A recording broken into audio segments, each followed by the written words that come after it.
मोहम्मद अली जिन्ना, जिनका दर्जा father of nation of Pakistan उतना ही बड़ा है जितना महात्मा गांधी का भारत में है। चलिए जिन्ना की जिंदगी से कुछ दिलचस्प कहानियां जानते हैं। आप देख रहे हैं the curious case of Jinnah with Akash Shrivastava. Jinnah का जन्म 1876 में कराची में हुआ। उनके रिलेशन अपने फादर से कुछ खास नहीं थे। 11 साल की उम्र में उनके फादर ने उनके लिए एक प्राइवेट ट्यूटर रख दिया। तब भी उनका पढ़ाई में इतना मन नहीं लगता था, तो वो कराची से अपनी बुआ के साथ रहने बॉम्बे चले आए। जब बॉम्बे में भी कुछ खास नहीं बैठा तो वो लंदन चले गए लॉ की डिग्री लेने। लॉ की डिग्री लेते ही वो बॉम्बे कोर्ट वापस आते हैं और वहाँ पे प्रैक्टिस चालू कर देते हैं। कुछ ही समय में उनका नाम बहुत ही सुर्खियों में आने लगता है। वो एक बहुत अच्छे लॉयर बन जाते हैं। देखते ही देखते उनका रुझान पॉलिटिक्स की तरफ होता है। 1906 में वो इंडियन कांग्रेस ज्वाइन करते हैं और 1913 में वो मुस्लिम लीग ज्वाइन करते हैं। स्टार्टिंग में जिन्ना बहुत ही सेक्युलर इंसान हुआ करते थे। वो हिंदू और मुस्लिम को लड़ाने की बजाय उनकी एकता की बात करते थे। उन्होंने कई केसेस बाल गंगाधर तिलक के लिए भी लड़े हैं।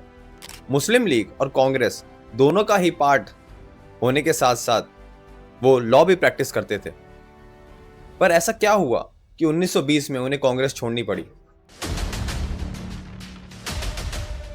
जिन्ना को लग रहा था कि गांधी और नेहरू हिंदू इंटरेस्ट को ज़्यादा प्रायोरिटी दे रहे हैं। वो हिंदू रिलीजन, महाभारत के एक्सट्रैक्ट्स ये सब यूज़ करते हैं to gather the Hindu majority people.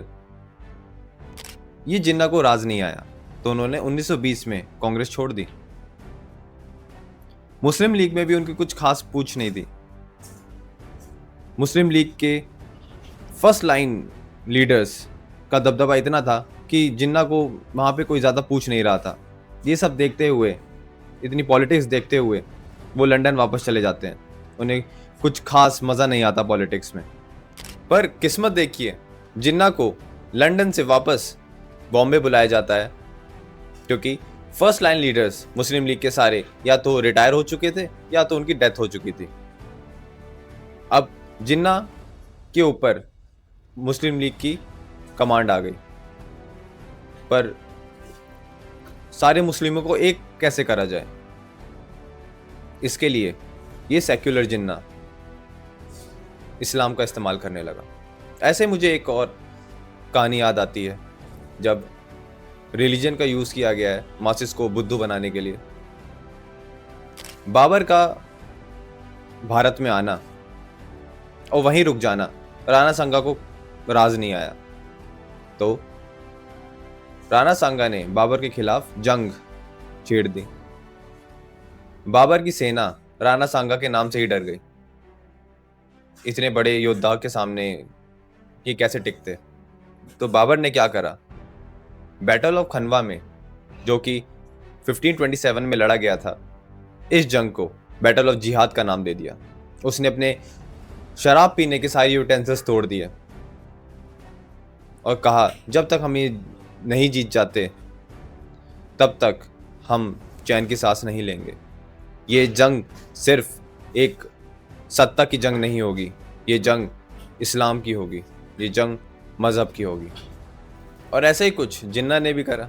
1940 में लाहौर रेजोल्यूशन में पाकिस्तान की सबसे पहले डिमांड होती है जिन्ना। उनमें खुद इस्लामिक नेचर नहीं था।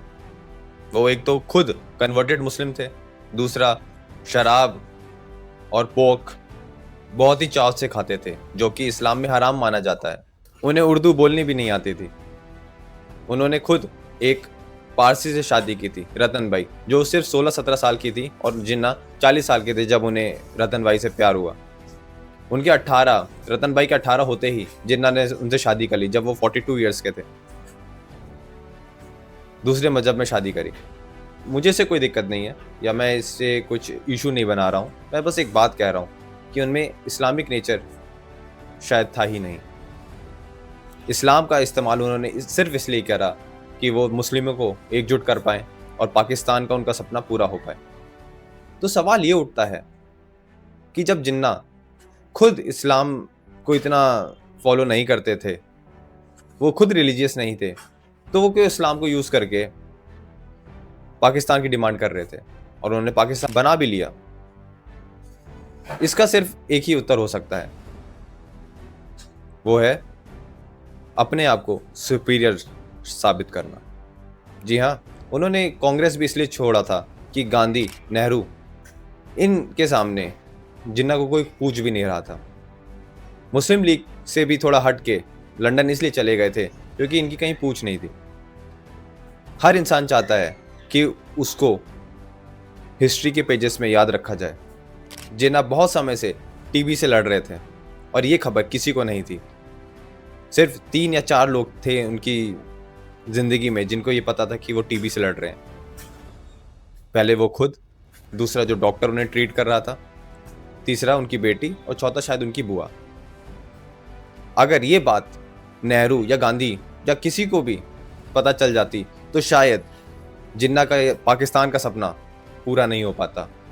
शायद इंडियन फ्रीडम फाइटर थोड़ा और टाइम बार्गेन कर लेते पाकिस्तान का ना बनने में, और पाकिस्तान का सपना जिन्ना का शायद अधूरा रह जाता।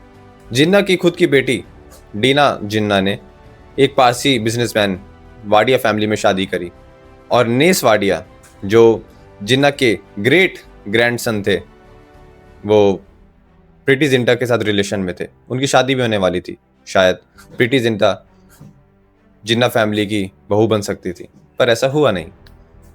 खैर, इस स्टोरी से, जिन्ना की लाइफ स्टोरी से मैं ये कहना चाहता हूँ या ये बताना चाहता हूँ कि रिलीजन को यूज़ करके इंसान को हमेशा से बुद्धू बनाया गया है। मैं जिन्ना को यहाँ पे डिफेम करने नहीं आया हूँ। जिन्ना बहुत ही अच्छे फ्रीडम फाइटर रहे होंगे। जिन्ना की मैं उतनी इज्जत करता हूँ जितना मैं महात्मा गांधी की करता हूँ। सबका योगदान रहा है फ्रीडम स्ट्रगल में। जितना हम गांधी को यहाँ पूछते हैं उतना ही जिन्ना को पाकिस्तान में पूछा जाता है। पर मैं यहाँ पे बताना चाहता हूँ कि रिलीजन को कैसे यूज करा जाता है। जिन्ना अंदर से सेक्युलर ही थे। अगर आप उनकी पहली स्पीच सुने पाकिस्तान बनने के बाद, तो उन्होंने यही कहा था कि पाकिस्तान में जो भी मज़हब इंसान फॉलो करना चाहता है वो कर सकता है। ये स्पीच पाकिस्तान के लीडर्स ने बहुत दबाने की कोशिश करी, पर ये आज भी अवेलेबल है। आप आजाद हैं, आजाद रहें। आप लोग इस मुल्क पाकिस्तान में अपनी अपनी इबादतगाहों, मस्जिदों या मंदिरों में जाने के लिए। तो ये थी जिन्ना की the other side of story, जिसे शायद हम लोग नहीं जानते। तो मैंने इसे आपके सामने रखने की कोशिश करी। और अगर आप इस वीडियो से कुछ भी सीखे हैं तो प्लीज़ लाइक करिएगा, कमेंट करिएगा, और मुझसे कोई गलती हो गई होगी तो मुझे माफ़ करिएगा।